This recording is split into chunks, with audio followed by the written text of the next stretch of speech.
CPM തെറ്റായ ഒരു പ്രവണതയെയും അംഗീകരിക്കില്ലെന്ന് CPM സംസ്ഥാന സെക്രട്ടറി MV ഗോവിന്ദൻ. TP കേസിലും പൂക്കോട് കേസിലും ഒരേ നിലപാടാണ്. മോഹനൻ മാസ്റ്ററെ കേസിൽ ഉൾപ്പെടുത്താൻ ശ്രമിച്ചപ്പോഴാണ് പാർട്ടി ഇടപെട്ടത്. അദ്ദേഹം വടകര ഓർക്കാട്ടേരിയിൽ മണ്ടോടി കണ്ണൻ അനുസ്മരണ ചടങ്ങിൽ സംസാരിക്കുകയായിരുന്നു. ഞങ്ങൾ എടുക്കുന്ന നിലപാട് ഒരിക്കലും ഒരു സംശയവും വേണ്ട.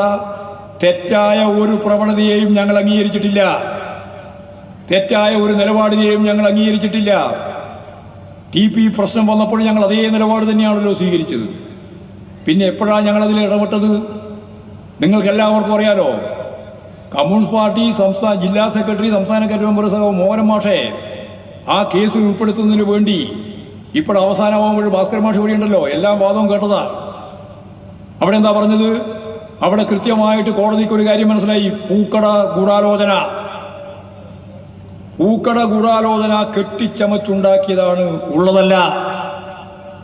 അത് അടിസ്ഥാനപ്പെടുത്തിയിട്ടാണ് പാർട്ടി നേതാക്കൾ അതിന്റെ ഭാഗമാക്കിയത്. ആ ഗൂഢാലോചന കേസ് കെട്ടിച്ചമച്ച ഉദ്യോഗസ്ഥൻ വിചാരണ നേരിടണമെന്നാണ് ഹൈക്കോടതി ഇപ്പോൾ പറഞ്ഞു വെച്ചിട്ടുള്ളത്.